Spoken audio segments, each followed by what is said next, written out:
Hello student, आज हम करेंगे वर्कशीट नंबर 48 क्लास 9 की है और डेट है 24 तारीख 10वां महीना 2020।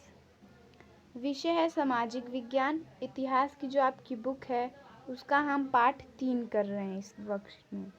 वर्कशीट का नाम है नातीशवाद और हिटलर का उदय 6, यानी कि हम इसका छठा भाग कर रहे हैं। तो चलो वर्कशीट को हम पढ़ लेते हैं। पहले ये नात्सी विश्व दृष्टिकोण का प्रचार। नात्सी शासन ने मीडिया का बड़ी हथियारी से इस्तेमाल किया। उन्होंने अपने तौर तरीकों को बयान करने के लिए नए शब्द इजाद किए। नात्सियों ने अपने अधिकृत दस्तावेजों में हत्या या मौत जैसे शब्दों का कभी इस्तेमाल नहीं किया। सामूहिक हत्याओं के विशेष व्यवहार।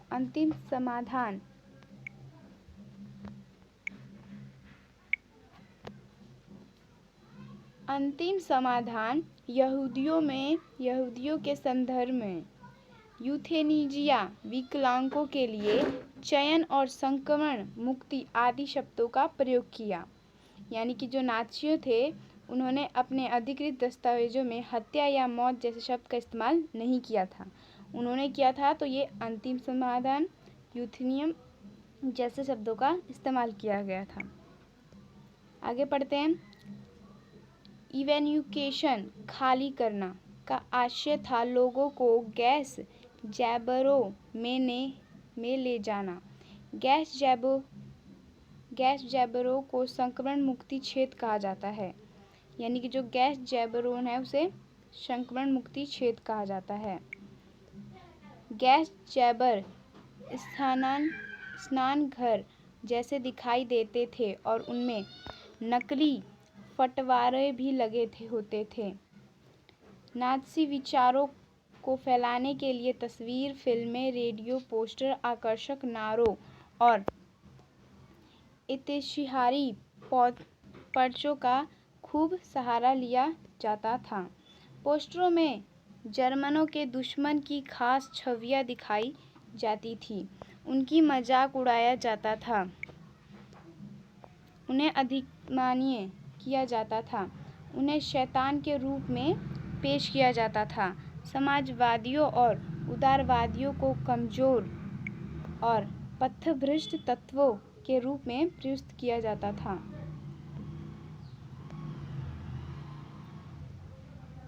उन्हें विदेश एजेंट कहकर बदनाम किया जाता था। नातीशवाद ने लोगों के दिलो दिमाग पर गहरा असर डाला। उनकी भावनाओं को भड़का कर उन्हें गुस्सा और नफरत को आंशिक पर केंद्रित कर दिया। चलो आगे हम चलते हैं। तो आगे की ये रही नात्सीवाद पर आम लोगों को प्रतिक्रिया। बहुत सारे लोग नात्सी शब्दढंड और धुआंधार प्रचार का शिकार हो गए। वे दुनिया को नात्सी नज़रों से देखने लगे और अपनी भावनाओं को नात्सी शब्दावली में ही व्यक्त करने लगे। उन्हें पक्का विश्वास था कि नात्सीवाद ही देश को तरक्की और रास्ते पर लेकर जाएगा, यही व्यवस्था सबका कल्याण करेगी। लेकिन बहुत सारे लोग ने नात्सीवाद का जमकर विरोध किया। हालांकि अधिकांश लोगों कोई विरोधी कदम उठाने, अपने मतभेद व्यक्त करने, नातीवाद का विरोध करने से डरते थे। अपने दिल का बात कहने से बजाय आंख फेर कर चल देना ज़्यादा बेहतर मानते थे। अब हम पढ़ेंगे महाध्वंस। इन्हीं सामूहिक कल्याणों को महाध्वंस यानी कि होलोकॉस्ट भी कहा जाता था। जो कुछ हुआ उसकी गवाही घंटों और कंपों में नारकीय जीवन भोगने वाले के लिए दस्तावेजों आदि में स्पष्ट देखी जा सकती है। उनमें से बहुत सी डायरियाँ लिखी, नोटबुक लिखी और दस्तावेज के संग्रह बनाए।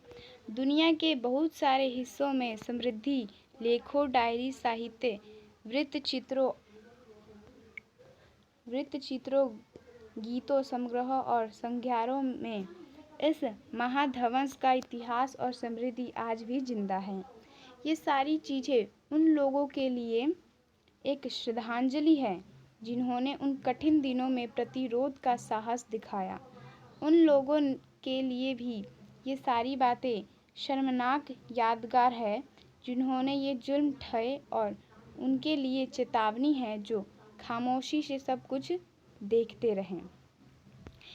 यह हमारी वर्कशीट हो गई, पढ़ ली है हमने, और उसी वर्कशीट पर कुछ क्वेश्चन हैं जो कि टोटल 4 क्वेश्चन हैं। इन चारों क्वेश्चन को हम करेंगे। तो चलिए पहला क्वेश्चन पढ़ते हैं क्या है। हिटलर ने नाज़ी विश्व दृष्टिकोण को जर्मनी में किस प्रकार आकर्षण बनाया? ये हम सबसे पहले ही ऊपर पढ़ चुके हैं, तो इसके हम क्वेश्चन आंसर करेंगे। दिखा देते हैं हम कहाँ पढ़े थे।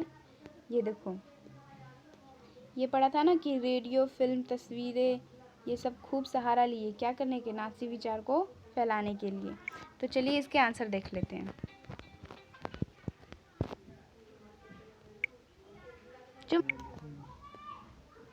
ये रहे हमारे आंसर पहले का। तो हम पॉइंट वाइज लिखेंगे। पहला है, देखो, हिटलर ने नाज़ीवाद विचारधारा को प्रचार करने के लिए मीडिया का सहारा लिया। नाज़ीवाद विचारधारा को प्रसार के लिए भ्रामक शब्दों का प्रयोग किया गया, जैसे विशेष व्यवहार, अंतिम समाधान इत्यादि का। तीसरा है, नाज़ीवादी विचारों के प्रचार के लिए फिल्म, रेडियो, टीवी, पोस्टर तथा नारों इत्यादि का सहारा लिया गया। चौथा और 5th पॉइंट है, नाज़ीवाद विचारधारा के विरोधियों का विदेशी एजेंट कहकर मजाक उड़ाया जाता था।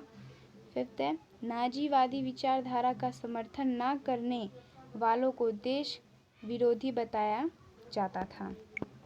हम दूसरा क्वेश्चन पढ़ लेते हैं यहीं पर। महाध्वंस का अर्थ नाजियों के लिए और यहूदियों के लिए किस प्रकार भिन्न था? तो देखते हैं किस प्रकार भिन्न था। नाजियों के लिए महाध्वंस का अर्थ था आवंशीय से छुटकारा, जिसको फाइनल सॉल्यूशन कहा जाता था।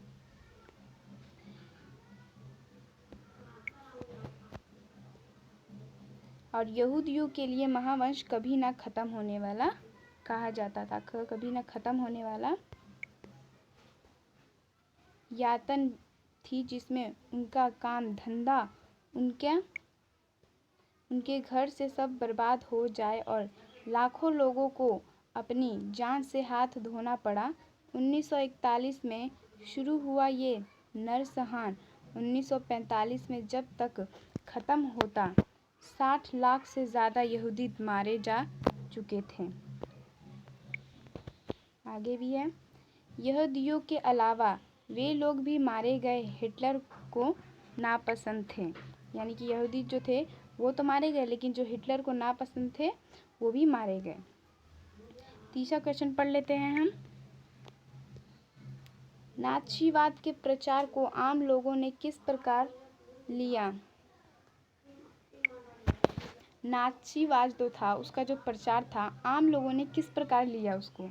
तो आंसर देख लेते हैं हम पॉइंट वाइज। पहला पॉइंट है, अधिकतर लोग नाज़ी शब्दावली और प्रचार का शिकार हो गए। उन्हें विश्वास था कि नाज़ीवाद ही उनके देश के लिए सबसे बेहतर विकल्प है। यानी कि बहुत सारे शिकार हो गए, झूठे आ गए बातों में। दूसरा समूह उन लोगों का था जिन्होंने नाज़ीवाद का जमकर विरोध किया। एक तीसरे समूह उन लोगों का था जो खामोशी से सब कुछ देखते रहे तथा विरोध करने से डरते रहें। मतलब कि एक थे जो विश्वास करते थे, दूसरा था जो विश्वास नहीं करते थे, विरोध करते थे, और तीसरे खामोश। तीनों हो गए। अब हम चलते हैं चौथे क्वेश्चन पर। चौथा क्वेश्चन ये एक आपको ही खुद करना है। मैंने भी किया है, वैसे आप भी कर सकते हैं। इस पे आपको कल्पना करना है। कल्पना कीजिए कि आप जर्मनी के नीचे किसी स्कूल के विद्यार्थी हैं। उस स्कूल में अपने बहुत सारे यहूदी दोस्त हैं। आपका मानना है कि यहूदी खराब नहीं होते।